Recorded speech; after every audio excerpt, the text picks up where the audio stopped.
Processor or I forget. Oh, okay. Okay. Unfortunately, all is not here. So here is the answer. But I didn't prepare this because of all this already in the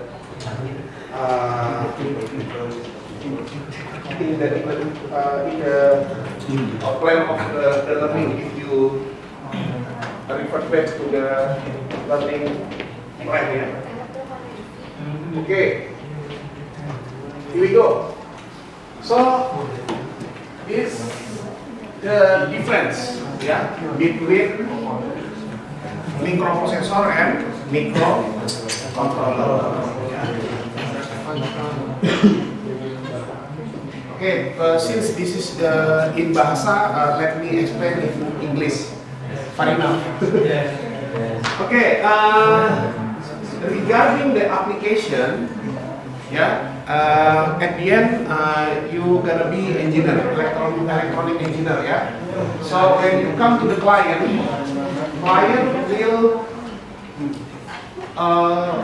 will ask you and give you the problem. So you have to respond with the solution.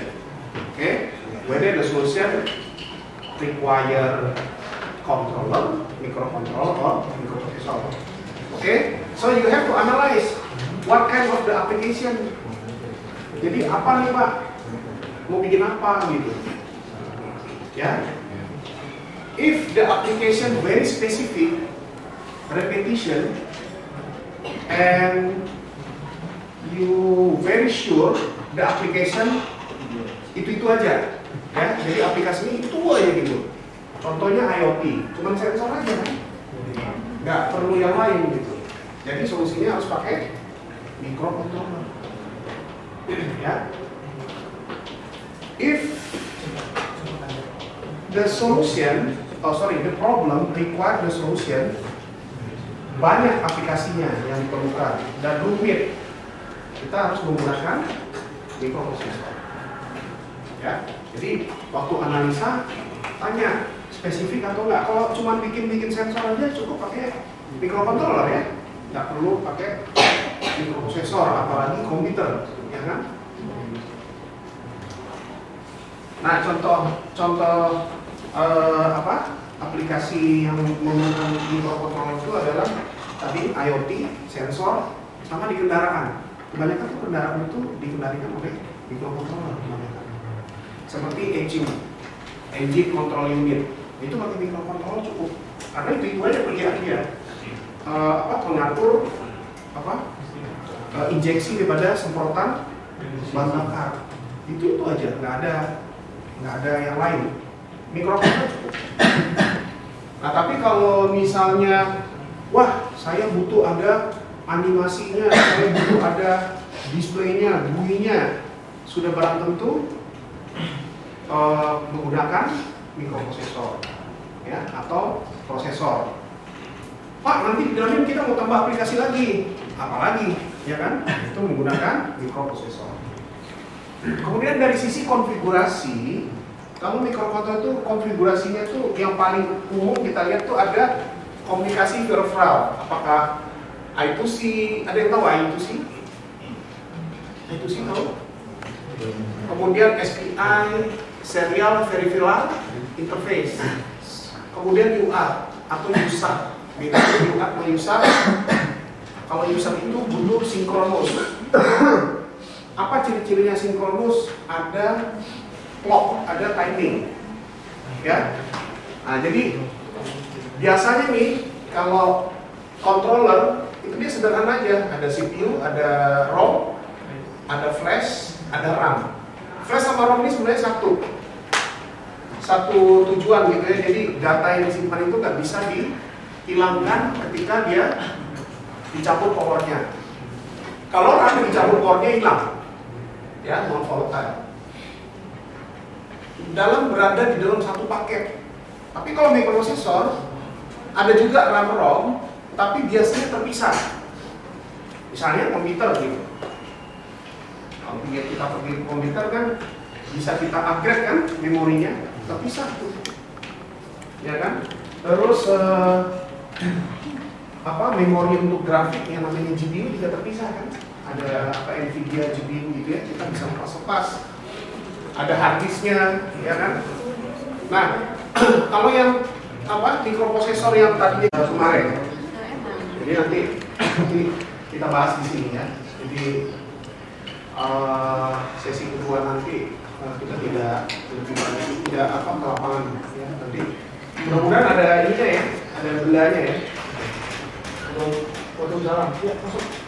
Cuma saya mau tanya dulu nih, ini kan sekarang udah jam 11, sebenarnya kan kita mulai jam 10.30 ya. Tadi mungkin ada miskomunikasi, harusnya dari Bu Marina langsung saya yang ganti, jadi nggak perlu keluar lagi gitu ya. Nah, jadi mungkin minggu depan supaya adik-adik mahasiswa yang dari 2023 dapat nih materinya, saya mulai jam 10.30, artinya minggu depan Bu Marina kan sama ya? Sama nggak Pak? Selasa depan Bu Marina nggak ngajar lagi? Sore. Nah jadi supaya banyak karena kan pertemuan kedua kan udah mau selesai nih 2023 bermasuk kan, ya kan? Nah gimana caranya supaya nggak ada yang ketinggalan? Jadi pekan depan bagusnya jam segini juga atau lebih pagi? Pagi. Paginya jam berapa? Benar jam 8? Iya. Jam 8 pengalaman saya jam 9 baru pada datang. Benar nih jam 8 ya? Iya. 2023 ya. Teman-teman dari internasional gimana? Jam 8 oke? Jam 8. Rajin Pak. Jam 8 maksudnya mau ngasih tahu kalau jam 8 ada kelas tadi. Oh ternyata ada kelas. Ada sampai 10.30. Aljabar Pak. Oh, habisnya jam 10.30. Nah, artinya kita 10.30 kayak sekarang aja. Ya kan, berarti kayaknya 2023 tuh jam 8 sampai 10.30 tuh udah dipakai ya tiap Selasa. Ya. Nah, kita sepakati minggu depan, Selasa depan kita mulai 10.30. Jadi langsung switch gitu ya. Jadi nggak keluar dulu terus panggil-panggilin, kita udah hilang 30 menit ya. Oke. Nah, nanti bisa disesuaikan dengan mahasiswa internasional ya. Next week student from international ya. Next week Thursday we start from 10:30. 10:30. Alright. Let's face the way that the system can talk with other system. So there is a interface. So microcontroller, they talk with the world just using the input or output pin. So microcontroller has many inputs, or we call it pin. And some of pins function as input or output, or GPIO. GPIO is generic peripheral input output. But microprocessor has the input output is very small number, nggak banyak, dikit aja. Kenapa? Karena sudah di handle sama peripheral yang di luarnya dia. Ya, jadi kalau kita bicara biaya, mana yang lebih murah? Microprocessor, sistem dengan microprocessor atau sistem dengan microcontroller? Yang lebih murah? Sudah pasti microcontroller. Tapi bukan berarti Pak, saya ada klien Pak, dia maunya solusinya murah. Jadi kita pakai microcontroller ya? Ntar dulu, dia mau bikin apa nih? Kalau cuma sensor-sensor IoT nggak apa-apa. Tapi kalau dia udah rumit, apalagi pakai AI, ya AI, artificial intelligence, sudah pasti menggunakan sistem yang bertenaga microprocessor. Next. Nah, kalau kita bicara mainstream, coba diperhatikan deh. Mainstream itu kebiasaan pada umumnya yang kita temui. Kalian pasti tahu yang namanya Arduino kan? Raspberry ada yang tahu? Tahu kan? Jadi itu dia. Pak, kalau kita ngomong Raspberry berarti kita ngomong tentang mikroprosesor. Kalau kita bicara dengan Arduino, kita bicara dengan tentang mikrokontroler. Ya itu dia. Akhirnya saudara-saudara udah paham kan arahnya kemana? Pak, saya mau bikin sensor pakai Raspberry, boleh nggak? Boleh, nggak ada masalah. Tapi kan jatuhnya jadi mahal dan apa istilahnya itu overkill, kelebihan gitu, kelebihan apa kekuatan gitu ya menggunakan Raspberry. Padahal sensor itu cukup dengan bikin project nih, ya kan? Jadi kalau secara aplikasi mindset kita, kalau dibutuhkan tenaga yang kuat, I/O yang banyak, itu kan tenaganya kan ada kakinya, ada 8, tangannya ada 10, ya kan? Itu artinya bertenaga dia menggunakan mikrokontroler. Tapi yang dibutuhkan perhitungan komputasi yang sangat tinggi itu jatuhnya ke mikroprosesor. Bahkan AI itu lebih cenderung menggunakan mikroprosesor. Tapi sekarang pengembang atau produsen daripada mikrokontroler itu juga sudah mulai memikirkan AI di dalam mikrokontroler. Cuman kan mikrokontroler itu core cuma satu, nggak kuat.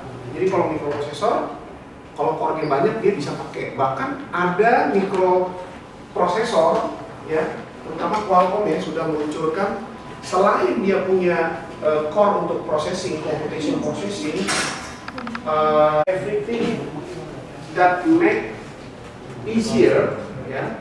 For instance, whatever your activity, you facing problem, complex, rumit, and then you have the solution to make this easier, maka akan banyak yang pakai, ya. Nah tapi begini, saya sebenarnya nggak masalah kalau rekan-rekan mahasiswa belajar Arduino, nggak masalah. Tapi saya pengen mahasiswa juga tahu arsitektur Arduino itu seperti apa. Jadi jangan memakainya aja. Tahu input outputnya, tahu cara programnya, gitu ya. Kenapa? Karena kalau kita bisa menguasai dan kita bikin something other like Arduino, ya akan lebih bagus. Contohnya siapa? SP32. Ada yang pernah dengar SP32?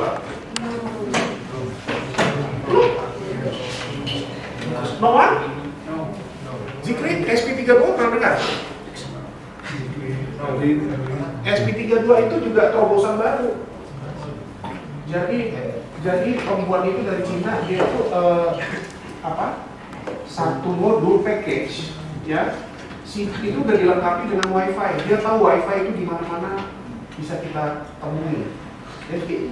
Jadi kelemahannya Arduino itu nggak ada WiFi modulnya. Nah ini dia bikin dan sekarang jadi seperti kacang goreng untuk SP32, sehingga orang sudah mulai melupakan Arduino. Jadi saya mau bilang, mulai pelajari itu SP32. Oke? Coba lebih ke Tokopedia deh. Murah-murah kok, harganya itu sekitar $3-4. Sekitar berapa itu? 50.000. Ya kan? Dan dia sudah bisa diprogram lebih menarik dibanding Arduino. Ya? Ada Wi-Fi-nya. Jadi kalau kita bicara IoT, SP32 itu sudah IoT banget. Lalu Arduino sudah IoT belum? Belum, tapi kalau ditambahin modul lain seperti Wi-Fi modul, dia jadi IoT juga. Oke? Jadi sekarang untuk controller ISP32 tuh sudah mulai menambah pasar dan orang semuanya sudah mulai melupakan Arduino, ya. Oke, balik lagi tahun 80-an, ini sempat berjaya ya AC08 dari Motorola. Kemudian ada berikutnya controller. Nah, tapi ini udah nggak ada lagi, udah aman semua. Dicari juga udah nggak dijual. Nah, lahirlah AVR. Inilah AVR ini yang memproduksi adalah Atmel. Ada yang tahu Armel masih ada nggak? Udah nggak ada. Yang bikin kontrolnya apa? Arduino itu kan Atmel ya, ATmega. Keluarganya AVR juga. Udah nggak ada perusahaannya, udah dibeli terus dimatikan. Nah, akhirnya sekarang yang sangat banyak dipakai itu adalah ARM prosesor. Ya, ARM prosesor itu kan tadi kalau saya bicara ini pabrikannya siapa tadi? Motorola. Ini Motorola. Ini saya nggak tahu, lupa. AVR, Atmel. Kalau ARM siapa? Kalau ARM siapa? ARM itu adalah arsitektur daripada kontrol tadi yang dijual oleh perusahaan yang namanya ARM. Dibeli oleh pabrikan. Contohnya STMicro beli license-nya, patennya, dia bikinlah namanya SM32F4, SM32F0 dan seterusnya. Termasuk proyek kita. Nanti menggunakan controller STM32F4. Arsitekturnya apa? ARM. Jadi semuanya itu udah pakai ARM, termasuk smartphone. Nah, cuman ini mau dicatat ya. Cuman apa? Salah.